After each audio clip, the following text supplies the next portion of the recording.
Hi అండి. Welcome to Razia's corner. So, ఈరోజు మన రెసిపీ వచ్చేసి బ్యాచిలర్ స్పెషల్ ఎగ్ కర్రీ అండి. తినే కొద్దీ తినాలనిపించే రెసిపీ అనమాట. సో, చాలా ఈజీగా, చాలా సింపుల్ మెథడ్లో అయితే ఈ వీడియోలో నేను మీతో షేర్ చేస్తున్నాను. సో, వీడియోని ఎక్కడ స్కిప్ చేయకుండా లాస్ట్ వరకు డెఫినెట్గా చూడండి, ఓకేనా? సో, ఎప్పుడు చేసే విధంగా కాకుండా ఒకసారి ఈ టైప్లో చేసి చూడండి. పులావ్లో అయినా, చపాతీలో అయినా, రైస్లో అయినా చాలా బాగుంటుంది, ఓకేనా? సో, వీడియోని స్కిప్ చేయకుండా లాస్ట్ వరకు చూడండి. అలాగే మన రెసిపీ మీకు నచ్చినట్లయితే వీడియోకి లైక్ చేయండి. అలాగే మీ ఫ్యామిలీ అండ్ ఫ్రెండ్స్కి షేర్ చేయండి. మరి కొత్త కొత్త రెసిపీస్ కోసం మన ఛానల్ని సబ్స్క్రైబ్ అయితే చేసుకోవడం మర్చిపోకండి, ఓకేనా? అలాగే ఎవరైనా బ్యాచిలర్స్ ఉంటే కనుక మీ ఫ్రెండ్స్లో అయినా ఫ్యామిలీలో అయినా వాళ్ళకు డెఫినెట్గా ట్రై చేయండి. అండ్ మోస్ట్లీ నేను బ్యాచిలర్స్ కోసమే చేశాను ఇది. అండ్ ఇంత డీటెయిల్గా కూడా వాళ్ళ కోసమే అని పెట్టాను, ఓకేనా? సో, మరి లేట్ చేయకుండా రెసిపీలోకి వెళ్ళిపోదాం. సో, ఈరోజు వచ్చేసి ఎగ్ కర్రీ చేసి చూపించబోతున్నానండి. చాలా టేస్టీగా అయితే ఉంటుంది. సో, డెఫినెట్గా ట్రై చేయండి, ఓకేనా? సో, ఇక్కడ వచ్చేసి ఒక 6 కాజు తీసుకున్నాను. ఇవి ఆప్షనల్ అండి, కావాలంటే యాడ్ చేసుకోవచ్చు లేదా స్కిప్ చేసేయచ్చు. నెక్స్ట్ ఇందులోనే ఎండు కొబ్బరి పొడి ఒక 2 స్పూన్ల వరకు యాడ్ చేస్తున్నాను.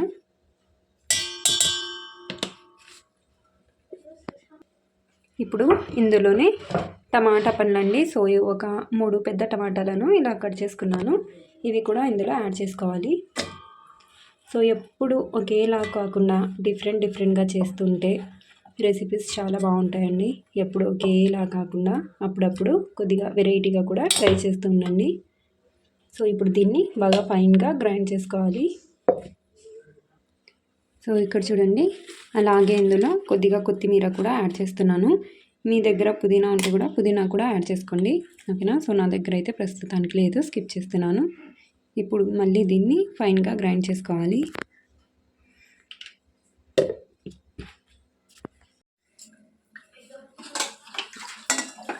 ఓకే అండి. సో, గ్రైండ్ చేసుకున్న తర్వాత గ్యాస్ స్టవ్ ఆన్ చేసి ఒక కడాయి పెట్టేసుకోవాలి. ఓకే అండి. సో, కడాయిలో ఆయిల్ యాడ్ చేసుకోవాలి. ఇక్కడ 2 టేబుల్ స్పూన్స్ వరకు ఆయిల్ యాడ్ చేశాను. ఆయిల్ హీట్ అయిన తర్వాత ఇందులో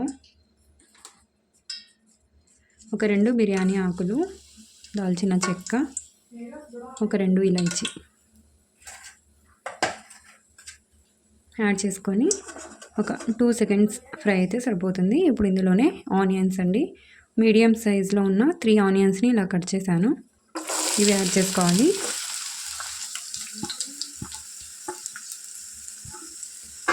టమాటా పళ్ళు రేట్ ఎక్కువ ఉన్నాయి కదండి, అందుకని ఆనియన్స్ ఎక్కువగా వేసి రెసిపీస్ చేసుకోవచ్చు. ఇప్పుడు ఒక 2 మినిట్స్ వరకు ఫ్రై చేసుకోవాలి వీటిని. ఇందులోనే జీరా కూడా యాడ్ చేసుకోవాలి, 1 టీ స్పూన్. ఆయిల్లో మనం బిర్యానీ ఆకు, చెక్క, లవంగాలు వేస్తాం కదా, ఇలాచీ వేస్తాం కదండి, అప్పుడే జీరాని కూడా యాడ్ చేసుకోవాలి.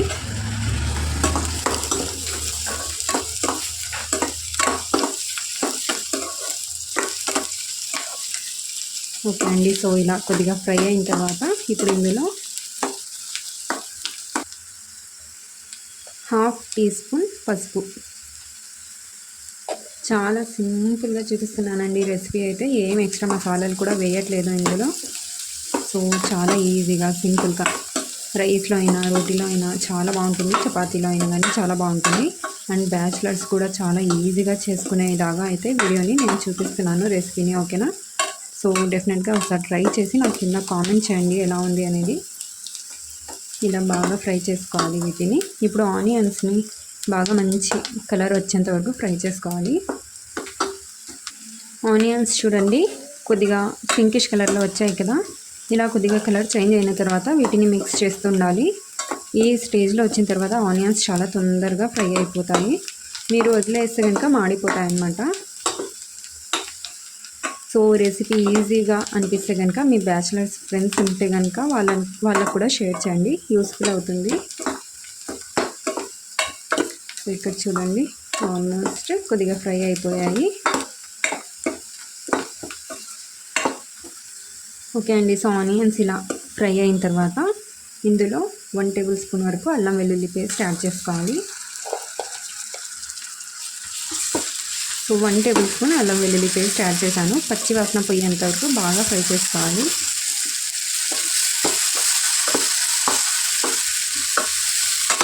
సో ఒక్కొక్కరి టేస్ట్ ఒక్కొక్క విధంగా ఉంటుంది కదండి. కొంతమందికి అల్లం వెల్లుల్లి పేస్ట్ పచ్చివాసన వస్తేనే బాగుంటుంది అండ్ కొంతమందికి పచ్చివాసన ఉంటే బాగుండదు. సో నేను కూడా పచ్చివాసన పోయేంత వరకు బాగా ఫ్రై చేస్తాను. నాకు నచ్చదనమాట అల్లం వెల్లుల్లి పేస్ట్ పచ్చివాసన వస్తుంటే అసలుకి ఇలాగో ఉంటుంది. సో ఒక్కొక్కరి టేస్ట్ ఒక్కొక్క విధంగా ఉంటుంది కదా. ఓకే అండి. సో ఇలా ఫ్రై అయిన తర్వాత ఇందులో మనం గ్రైండ్ చేసి పెట్టుకున్న పేస్ట్ యాడ్ చేసుకోవాలి.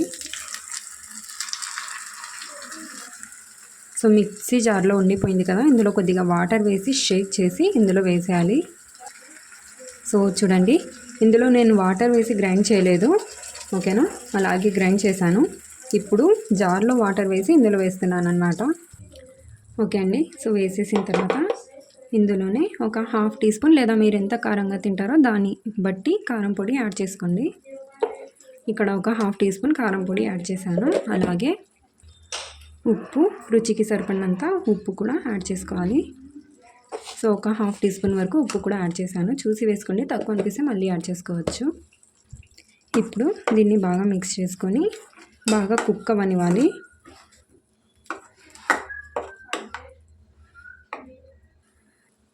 ఇప్పుడు ఇందులోనే పెరుగు కూడా యాడ్ చేసుకోవాలి. సో ఈ పెరుగు వచ్చేసి ఒక 1/2 కప్ ఉంటుందండి. 10 రూపీస్ ప్యాకెట్ ఉంటుంది కదా, అది మొత్తం యాడ్ చేస్తున్నాను. క్వాంటిటీలో చూసుకుంటే ఒక 1/2 కప్ ఉంటుంది. ఇది వేసుకొని లో ఫ్లేమ్లోనే కుక్ చేసుకోవాలి. ముందు బాగా మిక్స్ చేయాలండి, లేదంటే పెరుగు మొత్తం పగిలిపోతుంది అంటారు కదా, సో అలా విరిగిపోతుంది అన్నమాట. సో ఇలా లో ఫ్లేమ్లోనే బాగా మిక్స్ చేసుకొని తర్వాత ఫ్లేమ్ని పెంచుకోవాలి. ఒకవేళ గడ్డ పెరుగు ఉంటే కనుక ముందే బీట్ చేసి యాడ్ చేసుకోండి.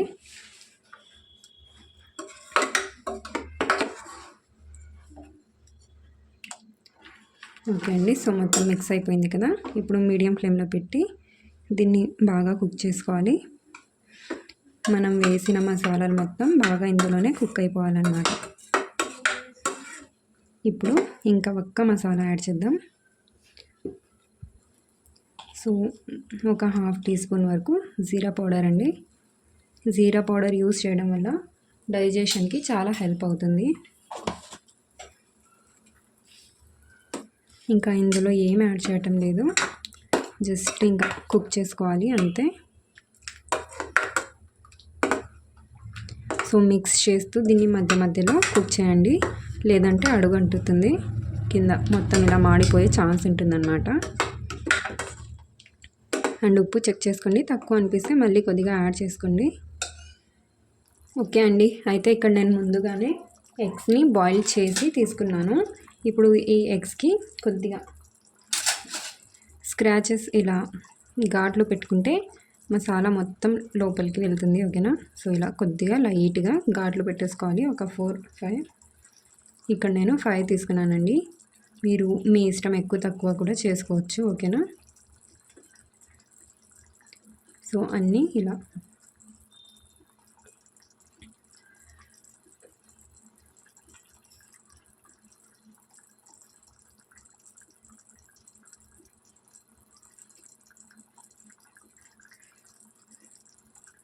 అండ్ ఇక్కడ నేను ఎగ్స్ని ఫ్రై చేయలేదండి. ఒకవేళ మీకు ఫ్రైడ్ ఎగ్ ఇష్టం అయితే కనుక ముందుగా ఎగ్స్ బాయిల్ చేసుకొని ఆయిల్ వేసుకొని ఒక కడాయిలో కొద్దిగా అందులో ఉప్పు, కారం, పసుపు వేసి ఎగ్స్ వేసి కొద్దిగా లైట్గా ఫ్రై చేసుకోవచ్చు, ఓకేనా. నేను నెక్స్ట్ రెసిపీలో మీకు ఎగ్ రెసిపీ షేర్ చేసినప్పుడు చూపిస్తాను. సో ఇక్కడ చూస్తున్నాను కదా, మనం మధ్య మధ్యలో మిక్స్ చేస్తూ ఉండాలి, లేదంటే ఇలా మొత్తం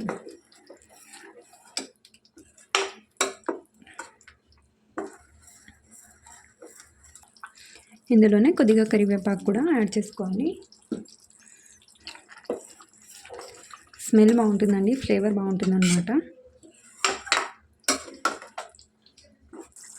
ఓకే అండి. సో, నాకైతే ఇక్కడ కొద్దిగా ఉప్పు తక్కువగా అనిపిస్తుంది. మళ్ళీ ఒక హాఫ్ టీ స్పూన్ యాడ్ చేస్తున్నాను. మీరు టేస్ట్ చూడండి, తక్కువ అనిపిస్తేనే యాడ్ చేయండి. ఓకే అండి. సో, ఒక 5 to 6 మినిట్స్ మన గ్రేవీ బాగా కుక్ అయిన తర్వాత మనం బాయిల్ చేసి ఘాట్లు పెట్టుకున్న ఎగ్స్లను యాడ్ చేసుకోవాలి. సో, ఇక్కడ నేను లిడ్ క్లోజ్ చేయకుండానే మొత్తం కుకింగ్ చేశాను. ఇంత డీటెయిల్గా చెప్పడానికి కారణం, ఎవరైనా బ్యాచిలర్స్ కూడా మన వీడియోని చూస్తుంటారు కదండి. పాపం వాళ్ళకి అర్థం కావాలి కదా, అందుకని డీటెయిల్గా అయితే వీడియో తీయాలనుకుని తీసుకున్నాను అనమాట.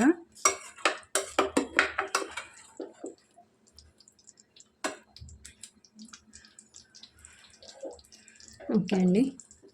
ఇప్పుడు పైనుంచి కొద్దిగా కొత్తిమీర వేసేసి ఇంకా ఒక 3 to 4 మినిట్స్ వరకు ఇలాగే లో ఫ్లేమ్లో పెట్టేస్తే మన టేస్టీ ఎగ్ కర్రీ రెడీ అయిపోతుంది. ఓకేనా? సో, ఒకసారి డెఫినెట్గా ట్రై చేయండి. చాలా ఈజీ ప్రాసెస్లో మీతో షేర్ చేసుకున్నాను. ఓకేనా? అలాగే ఇంకా ఎవరైనా మీ బ్యాచిలర్ ఫ్రెండ్స్ ఉంటే వాళ్ళకు కూడా షేర్ చేయండి. సో, నెక్స్ట్ వీడియోలో మళ్ళీ కలుద్దాం. సో, 3 to 4 మినిట్స్ తర్వాత గ్యాస్ ఆఫ్ చేయడమే.